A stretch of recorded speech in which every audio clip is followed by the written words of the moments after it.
the poet and philosopher O'Donoghue said that our bodies know they belong to this life, belong to spirit.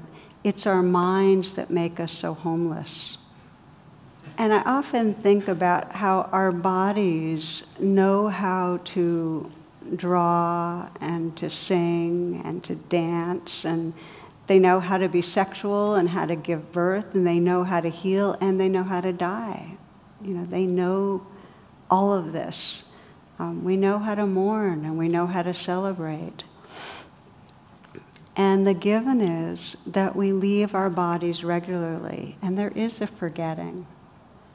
D.H. Lawrence, who really lived at the time when industrialization was showing a lot of its toxicity, said this. He said, "It's a question practically of relationship.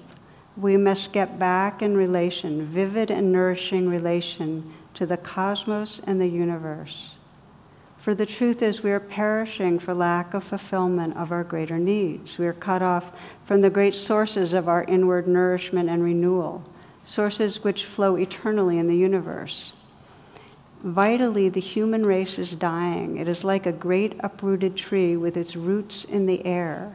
We must plant ourselves again in the universe." I think that phrase is so great. We must plant ourselves again in the universe. And we can kind of sense that uprooted tree, that we're in this virtual realm, and there's something about coming back and reconnecting with our earth and our bodies that's absolutely essential. So we look at what are the flags of trance? What are the flags that we've dissociated from our bodies and from our full aliveness? And they're all forms of controlling, all the different ways we leave our bodies. And if you start recognizing them, that's the beginning of the training in the first foundation of mindfulness. Oh, I've left. I'm off in thought.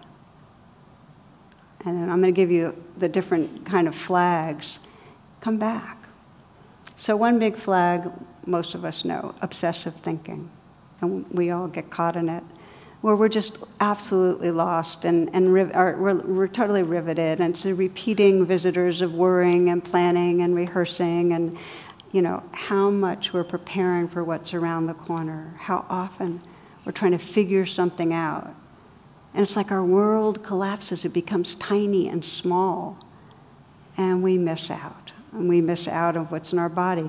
Most of it has to do with danger. What's around the corner that's dangerous that we can prepare for?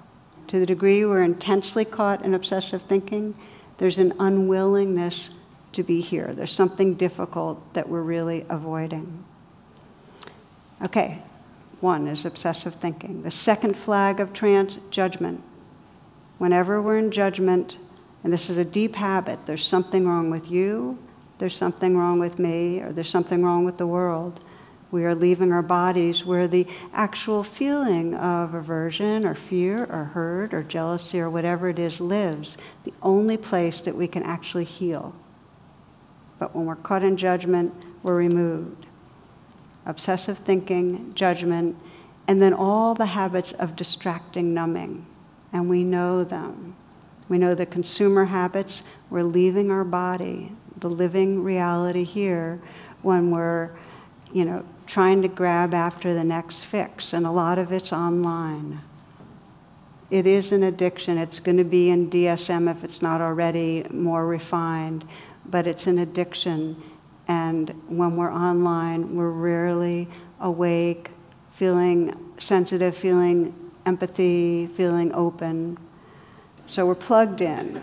Obsessive thinking, judgment, all our distraction, and then the fourth is speed. We speed. In contemporary societies, industrialized technological societies, we speed because we have this whole impetus to get more done, to produce more, to be more. Does that make sense? I mean, how many of you have had the thought of, only I just had a few more hours in the day, that kind of thing, or there's not enough time. We speed. When we're dissociated, we don't trust ourselves because we know we're avoiding something. when we start connecting, the trust grows. I remember for myself in college, one of the first experiences I had of really trusting and feeling a sense of the sacred, that it's right here, it's not like down the road or out there. And it was, I had done a yoga class. I started doing yoga when I was end of junior year, I think. And it was after a yoga class. I remember it was spring, and I was walking back to my apartment, and there was the fragrance of the blossoming fruit trees and so on, and the moon, and it was just a lovely setting. And I remember I paused and I stopped, and I was already somewhat in my body from the yoga, and I just said, take it all in, like just open your senses to it all. And in some way, in those moments, my body and mind were in the exact same place at the same time. I wasn't like partly in my thought, I was like completely awake in the senses.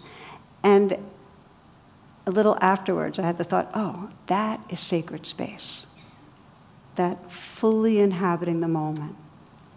That first foundation of mindfulness, really being awake, is the foundation is really the portal to a very deep freedom.